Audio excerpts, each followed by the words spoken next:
오늘은 성탄절입니다. 여러분, 성탄절의 주인은 누구십니까?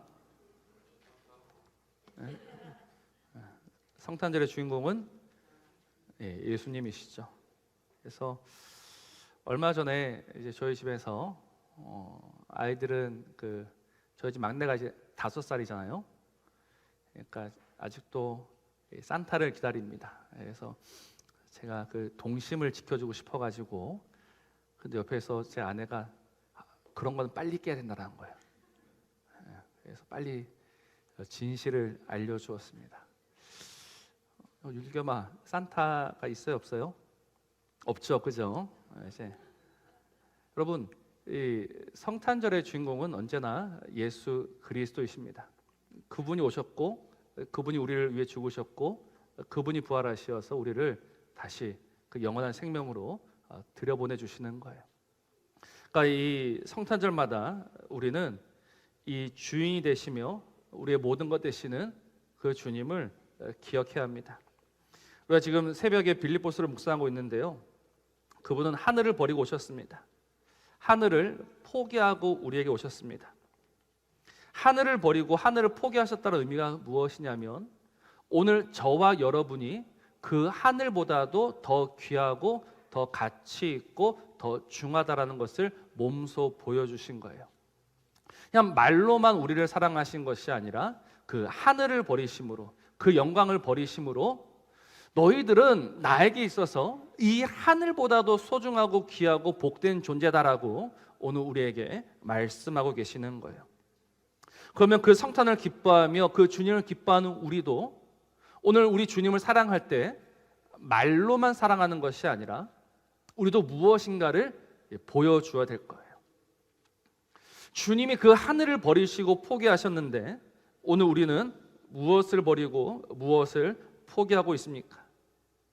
그래서 아무것도 버리지 못하고 아무것도 포기하지 못하는 우리를 보면서 우리는 이 성탄절에 저절로 고개가 숙여질 수밖에 없는 거예요.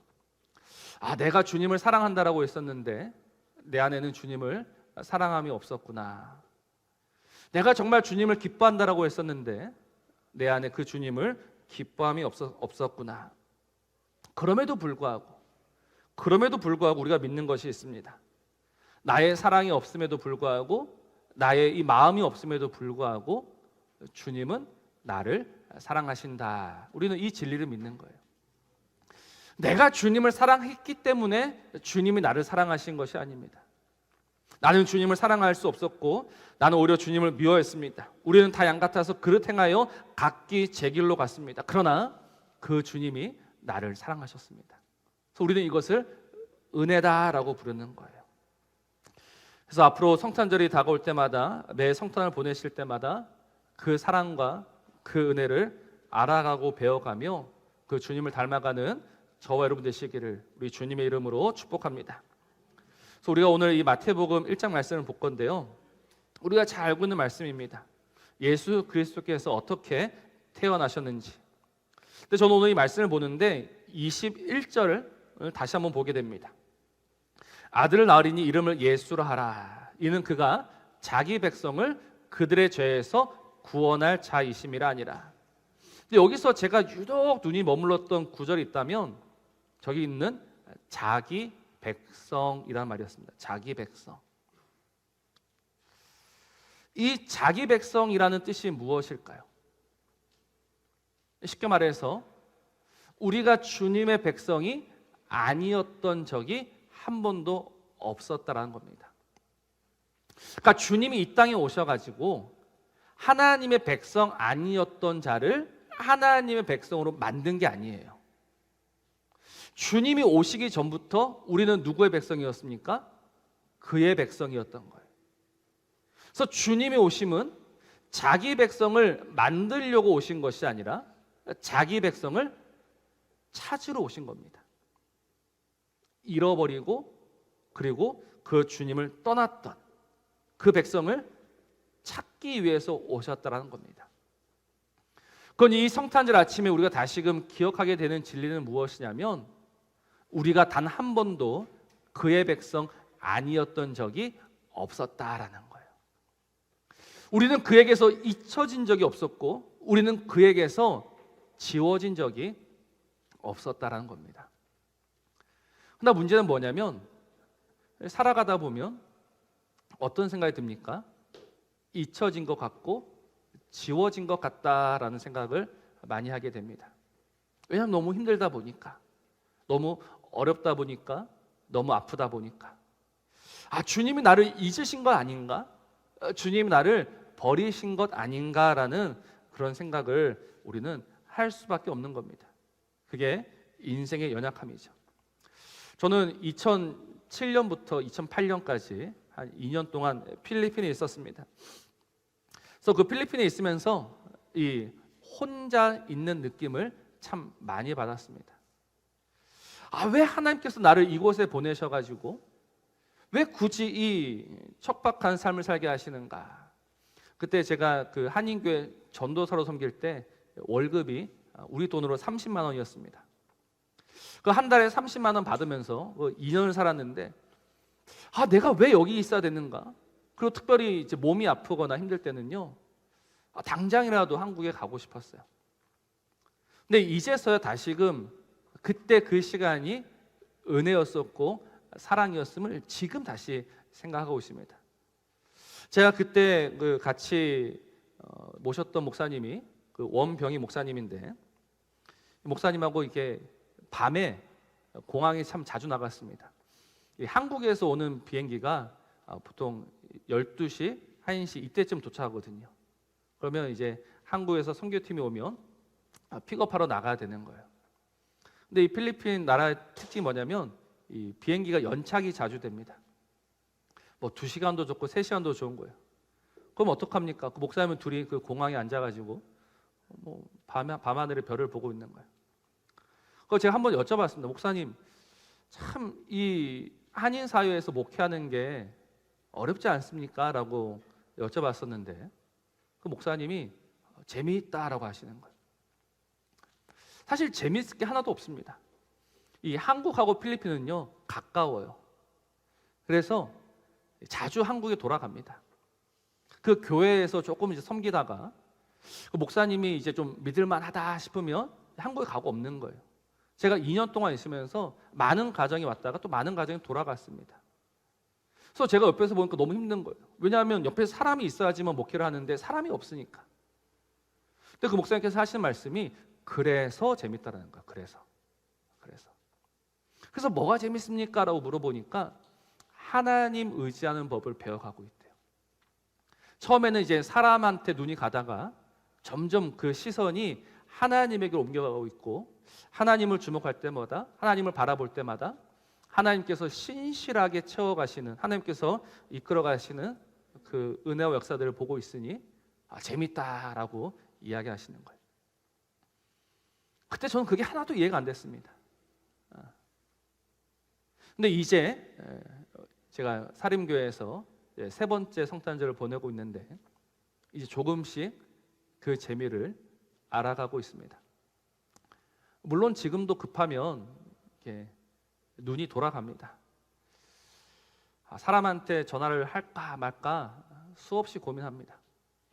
한 번은 로또를 살까? 로또를 한번 사가지고 이 모든 문제 해결되면 참 좋지 않을까? 근데 그때마다 다시금 배우는 거예요.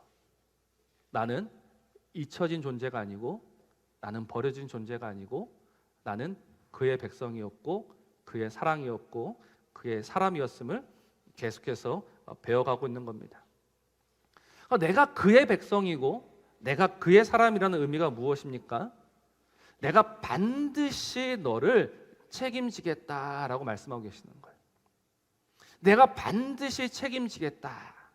그래서 오늘 이 책임진다란 말이 오늘 마태복음은 어떻게 표현되어 있냐면 내가 너를 구원한다라고 이야기하고 있는 거예요. 이 구원이란 말은 내가 너를 책임지겠다라는 겁니다. 근데 어디에서부터 책임을 집니까?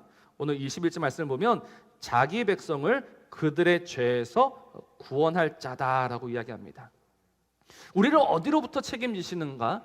죄로부터 책임을 지시는 거예요. 여러분, 이 죄가 무엇입니까? 이제 죄라는 말을 들으면 우리 머릿속에는 내가 잘 못하고 있는 것, 내가 실수하고 있는 것, 내가 여러 가지 약한 부분들이 떠오릅니다. 미워하고 싫어하고 짜증냈던 그런 것들이 죄로 우리를 괴롭혀요. 그러나 오늘 성경에서 말하는 죄는 그런 죄가 아니죠. 여러분, 성경에서 말하는 죄가 뭡니까? 그렇죠? 하나님 없이 살아가는 모든 삶이 죄예요. 어제 우리가 다윗의 장막 말씀을 들었지 않습니까? 하나님이 그 장막을 펴셨는데 그 장막 안에서 살기를 거절하는 게 죄입니다. 하나님 없이 살아가고자 하는 그 모든 생각과 마음과 행동이 죄예요. 근데 지금 주님이 책임지신대요. 그 모든 죄에서 우리를 구원하신대요. 그러니 이 죄에서 구원하심은 무엇을 의미합니까? 내가 너와 함께 하겠다는 거예요. 그래서 오늘 임마누엘의 약속이 주어지고 있다는 사실입니다. 어떻게 우리를 이 죄에서 구원하시는가? 함께 하심으로. 우리는 그를 떠났지만, 우리는 그를 버렸지만 그가 우리에게 오심으로, 그가 우리와 함께 하심으로 말미암아 내가 이 모든 죄의 문제를 해결하겠다라고 오늘 우리에게 말씀하고 계시는 겁니다. 그래서 우리는 그 임마누엘의 주님을 환영해야 되고 기뻐해야 돼요. 그러나 그 임마누엘의 주님을 환영하는 자도 없고 기뻐하는 자도 없다라는 사실입니다. 그리고 요한복음 1장 11절 말씀을 보면 우리가 잘 알고 있는 말씀입니다. 이렇게 말씀하죠. 자기 땅에 오매 자기 백성이 영접하지 아니하였다. 그러니까 우리가 그를 버렸어요. 그래서 그가 우리에게 오셨어요. 오셨는데 어떻게 합니까? 아무도 그를 영접하지 않는다는 겁니다. 그들은 임마누엘의 은혜를 거절하고 있습니다. 사실 이 임마누엘의 약속은요, 이사야를 통해서 주어졌던 약속입니다. 그때도 동일하게 거절당하는 일이 있었습니다. 우리 이사야 7장 말씀의 배경은 어떤 말씀이냐면, 지금 남쪽 유다가 저 북쪽 이스라엘로부터 이제 공격을 받고 있습니다. 근데 남쪽과 북쪽의 힘이 비슷하니까 북쪽이 누구를 데리고 왔냐면 그 근처에 있던 아람이라는 나라를 데려왔습니다. 그러니까 두 나라가 연합해서 공격해 들어오는 거예요. 그러니 남유다는 얼마나 무섭겠습니까? 두렵겠습니까? 그때 하나님이 이사야를 그 남유다의 왕 아하스에게 보내시죠.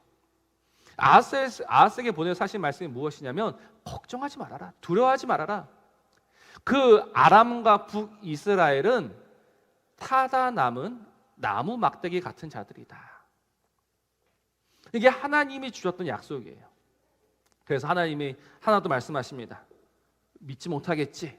그러니 나에게 징조를 구해라. 증거를 구해라. 내가 무엇이든지 그 징조를 들어주겠다라고 이야기하십니다. 그게 7장 11절 말씀인데요, 같이 한번 보겠습니다. 같이 한번 읽어볼까요? 시작. 너는 내 하나님 여호와께 한 징조를 구하되 깊은 데에서든지 높은 데에서든지 구하라. 그러니 이 약속을 들은 아하스가 뭐라고 이야기할까요? 어떤 징조를 보여달라고 할까요? 7장 12절 말씀 같이 읽습니다. 시작.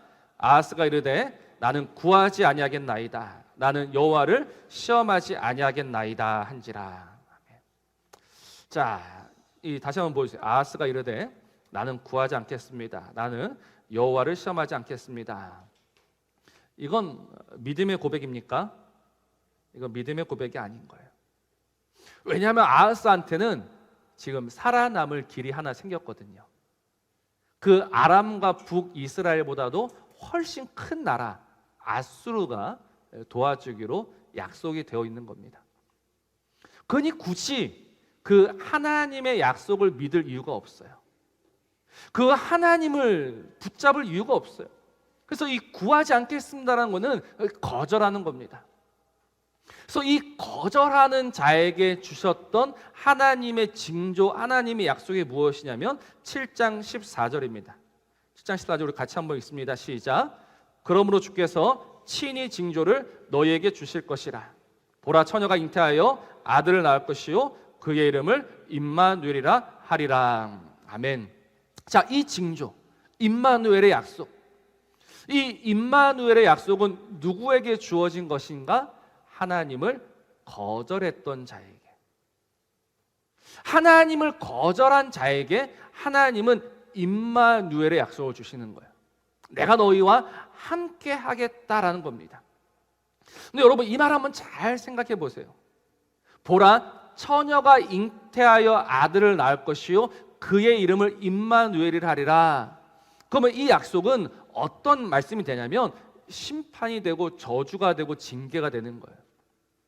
왜냐하면 그 처녀가 잉태하여 아들을 낳을 때까지는 뭐 하지 않겠다라는 겁니까? 내가 너희와 함께하지 않겠다라는 게 되는 거예요. 그래서 이 7장 14절 이후에 나오는 말씀이 어떤 말씀이냐면 심판의 말씀입니다. 징계의 말씀입니다. 너희가 믿고 의지하던 그 앗수르를 통해서 너희들이 공경과 어려움 속에 빠질 것이다 라고 말씀하시는 거예요.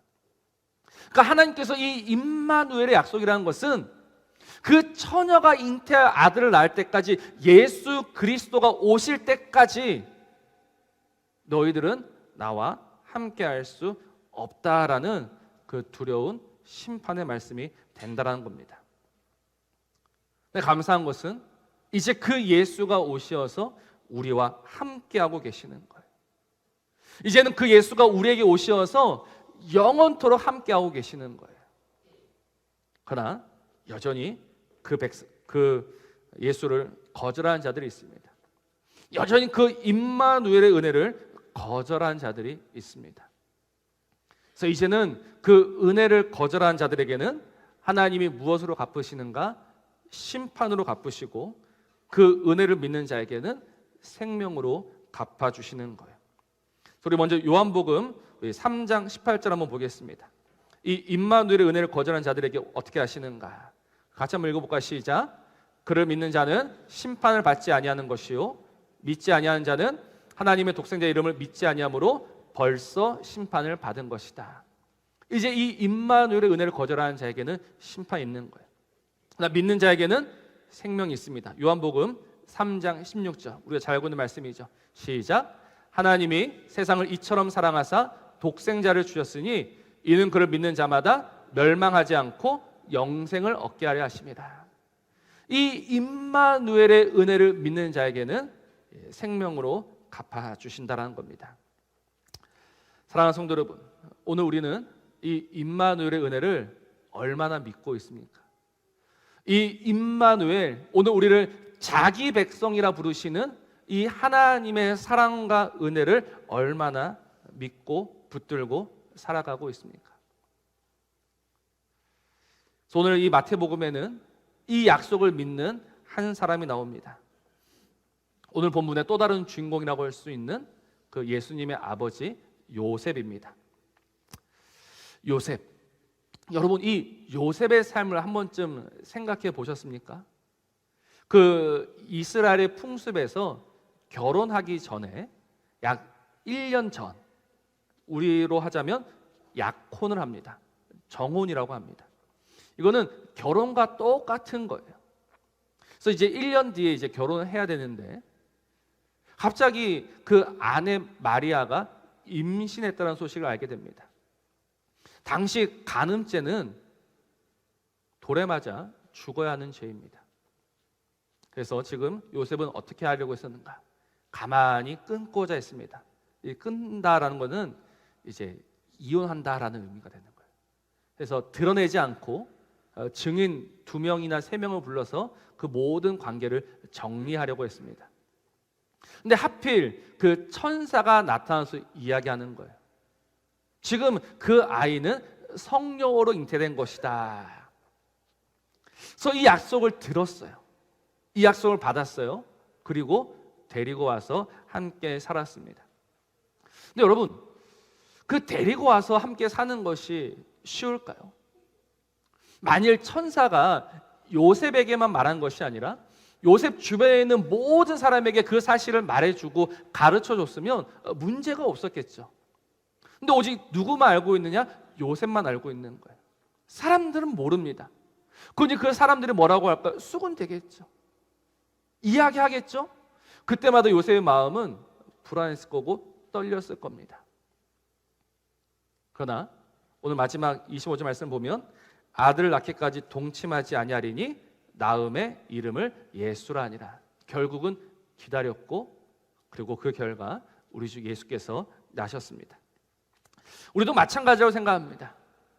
우리가 오늘 이 복음을 들었습니다. 우리가 오늘 이 복음을 받았습니다. 우리를 위해서 그 구주가 오셨음을 들었고 믿습니다. 그러나 이 진리는 모든 사람에게 전해진 진리가 아닙니다. 오직 우리에게만 전해진 진리입니다. 세상은 이 진리 듣기를 거절했고 그 진리를 버렸습니다. 우리만 진리를 알고 있습니다. 우리만 진리를 알고 있으니 우리의 삶이 그들과 다릅니다. 그들은 우리가 왜 이렇게 살아가는지 몰라요. 그들은 우리가 왜 예수 그리스도 앞에 무릎을 꿇으면서 왜 예수 그리스도를 예배하면서 예수 그리스도를 믿으면서 살아가는지 그들은 알지 못합니다. 알지 못하는 그들이 우리를 보고 뭐라고 합니까? 미련하다라고 하죠. 왜 그렇게 답답하게 살아가느냐고 오늘도 우리에게 책망하고 조롱하며 나무랍니다. 그 모든 책망을 들을 때마다, 그 모든 비아냥을 들을 때마다 우리의 마음이 흔들릴 수밖에 없습니다. 왜요? 아직 우리 주님이 오시지 않았기 때문에. 그러나 오늘 우리에게는 믿음이 있습니다. 그 믿음이 무엇이냐면 결국은 우리 주 예수가 다시 오신다라는 믿음입니다. 그래서 믿음은 곧 기다림이 되는 거예요. 믿음은 곧 인내가 되는 겁니다. 우리가 예수 그리스도를 믿는다는 것은 무엇이냐면 기다리는 거예요. 요셉이 그 아들을 낳을 때까지 기다렸던 것처럼 우리도 그 예수가 다시 오실 때까지 기다리고 기다려야 되는 거예요. 그래서 이 믿음의 삶을 산다는 것은 무엇이냐? 그 주님을 기다리며 산다라는 겁니다. 오늘 우리에게 이 기다림이 있기를 주의 이름으로 축원합니다. 앞으로 우리 주 예수께서 다시 오실 때까지 우리가 몇 번의 성탄을 더 보내야 될지 잘 모르겠습니다. 10번 아니면 20번 아니면 그 이상의 성탄을 보내야지만 우리 주님 다시 오실까? 우리는 모릅니다. 그러나 우리가 한 가지 믿는 것은 그분이 오늘 자기 백성을 찾아서 반드시 영광 중에 다시 오실 겁니다. 다시 오셔 우리의 이름을 부르시면서 나를 찾으시면서 나에게 오라라고 말씀하실 겁니다. 누가 그에게 나아갈 수 있느냐? 오늘 이 성탄의 약속을 믿으면서 기다렸던 자들이라야 그날, 그 승리의 날, 그 영광의 날에 그 앞에 나아갈 수 있는 겁니다. 분명 또다시 흔들리실 겁니다. 그냥 또다시 잊으실 수도 있을 겁니다. 그러나 그때마다 다시금 우리에게 말씀하시며 우리에게 약속하시며 우리를 찾아서 오시는, 우리를 잊지 아니하시고 잃어버린 우리를 찾아서 다시 오시는 그 주님을 믿으면서 오늘 우리에게 주어진 이 시간들을, 이 삶들을 믿음으로 감당하는 저와 여러분 되기를 주의 이름으로 축원합니다. 그래서 그날이 우리에게는 기쁨의 날이요, 그날이 우리에게는 승리의 날이 될 줄로 믿습니다. 우리 이 말씀을 기억하면서 우리 함께 찬양했으면 좋겠는데요, 우리 주님의 사랑을 기억해야 합니다. 잃어버린 그 백성들을 찾아서 우리에게 오셨던 주님, 우리가 오늘 그 사랑을 놓치며 살아가니 우리의 삶이 어려운 겁니다. 그 사랑을 기억하시면서 그 사랑을 노래하시면서 그 주님을 기다리는 저와 여러분 되시기를 주의 이름으로 축원합니다.